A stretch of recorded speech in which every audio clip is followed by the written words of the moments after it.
যত্ন ল'ব লাগে, কেনেকৈ সজাগতা মানে ৰাখিব লাগে বা কেনেকৈ ইয়াত মানে উৎসাহ দিব লাগে, সেইখিনি কথাটো ইয়াত মানে আলোচনা কৰা হৈছে। লগতে আমাৰ যে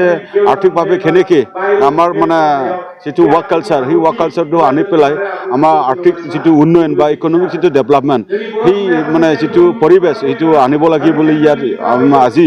বিতংকৈ ইয়াত আলোচনা কৰা হৈছে। লগতে আমাৰ মানে এই য'ত মানে মুকলি সভা হৈ আছে, ইয়াত এটা আমাৰ মানে ভেঞ্চাৰ মানে হাইস্কুল অসমীয়া মিডিয়ামো ইয়াত আছে, কিন্তু অসমীয়া মিডিয়ামটো 2013 মানে প্ৰভিন্সিয়েলাইজ হ'ল, কিন্তু বড়ো মাধ্যমৰ যিটো হাইস্কুল মানে এইটো ভেঞ্চাৰ এতিয়াও মানে আছে। এইটো চৰকাৰে মানে 6.3 দ্বাৰা অতি সোনকালে প্ৰভিন্সিয়েলাইজেশ্যন মানে কৰিব লাগে। অকল এইটো নহয়, আমাৰ 6.3 দফাটো ৰূপায়ণ কৰি পেলাই আমাৰ বিটিআৰত যিমান কলেজ আছে ভেঞ্চাৰ বা যিমান মানে হাইস্কুল বা LP স্কুল বা ME স্কুল আছে প্ৰভিন্সিয়েলাইজেশ্যন কৰিব লাগে। আমি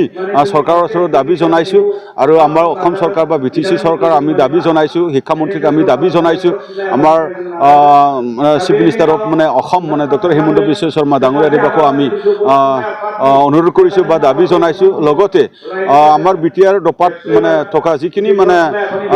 এগৰ পৰা আৰম্ভ কৰি পেলাই যিখিনি দফা আছে, সেই দফাবিলাক মানে ৰূপায়ণ কৰি পেলাই সোনকালে এই অঞ্চলৰ উন্নয়নৰ কাৰণে বা আমাৰ মানে ভিলেজ যিটো ইনক্লুজন কৰাৰ ক্ষেত্ৰত বা আমাৰ কাৰ্বি আংলঙৰ থকা বড়োসকলক যিটো পাহাৰীয়া যিটো মানে ST কৰা বা প্ৰদান কৰা তেখেতসকলক বা আমাৰ বিটিআৰক যিটো 120 আমেণ্ডমেণ্ট ইণ্ডিয়ান মানে কনষ্টিটিউশ্যন যিটো মানে আমেণ্ডমেণ্ট আনি পেলাই কেনেকৈ ইয়াত মানে আমাৰ 280 আৰ্টিকলৰ দ্বাৰা ইয়াত ডাইৰেক্ট ফাণ্ডিং মানে দিব পাৰে, সেইটোক লৈ পেলাই আমি চৰকাৰৰ লগত কেনেকৈ আমি ওচৰত গৈ বা দাবী জনোৱা হৈছে বা কাম কৰি আছে, সেইখিনি কথাটো আমাৰ ৰাইজক মানে জনোৱা হৈছে। আৰু নিখিল বড়ো ছাত্ৰ সন্থা এটা ছিগনেটৰী অৰ্গেনাইজেশ্যন হিচাপে ৰূপায়ণৰ ক্ষেত্ৰত কি কাম কৰি আছে সেইখিনিতো ৰাইজক মানে অৱগত কৰা হ'ল। আৰু আগন্তুক সময়ত ৰূপায়ণ কৰাৰ ক্ষেত্ৰত মানে চৰকাৰক আমি দাবী জনাইছোঁ যে তেখেতসকলে যেন অতি শীঘ্ৰে কাম কৰে বা আমাৰ মাজত যিখিনি উন্নয়ন বা আমাৰ মাজত যিটো ঐক্যতা বা আমাৰ মাজত যিখিনি শান্তি ঘূৰি আহিছে আৰু সেই শান্তিটো কেনেকৈ মানে পাৰ্মানেণ্ট স্থায়ৰ কাৰণে বা লং মানে ৰাণৰ কাৰণে কেনেকৈ মানে বজাই ৰাখিব পাৰে, সেইটোৰ ক্ষেত্ৰত মানে চৰকাৰে কাম কৰিব লাগে বুলি আমি আজিৰ এই মুকলি সভাত ৰাইজৰ লগত আমি আলাপ আলোচনা কৰা হ'ল। অভিযোগ হয়, মানে সময়ত মানে ছাত্ৰ ছাত্ৰীসকলক মানে পাঠ্যপুথি বা কিতাপ মানে যোগান দিব লাগে, ছাপ্লাই কৰিব লাগে, ডিষ্ট্ৰিবিউশ্যন কৰিব লাগে, কিন্তু সময়ত আহি নাপায়। সেইটোৰ ক্ষেত্ৰত আমি এইবিলাক মানে সমস্যা আগতেও আমি সন্মুখীন হৈ আহিছোঁ, কিন্তু সন্মুখীন হোৱাৰ লগে লগে ফেচ হোৱাৰ লগে লগে প্ৰব্লেম অহাৰ লগে লগে আমি অসম চৰকাৰ বা শিক্ষা ডিপাৰ্টমেণ্টৰ লগত আমি আলাপ আলোচনা কৰি পেলাই বা কেতিয়াবা আন্দোলন কৰি পেলাই আমি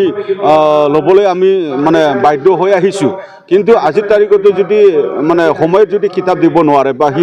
সময়ত আমাৰ ইণ্টাৰেষ্টেড ছাত্ৰ ছাত্ৰী যিসকল মানে শিক্ষা ল'ব মানে ইয়াত মানে ইণ্টাৰেষ্টেড মানে ষ্টুডেণ্ট, তেখেতসকলে যদি পাঠ্যপুথি যদি নাপায়, এইটো দুখজনক কথা, এইটো আনফৰ্চুনেট। সেইটো কাৰণে আমি আমাৰ টেক্সট বুক পাব্লিকেশ্যন যিটো বৰ্ড বা আমাৰ শিক্ষা মানে বিভাগ মানে অসমৰ বা শিক্ষামন্ত্ৰী তেখেত মানে ডক্টৰ ৰতনপ তেখেতৰ ওচৰত আমাৰ মানে এটা অনুৰোধ যে আমাৰ সময়ত আমাৰ ছাত্ৰ ছাত্ৰীক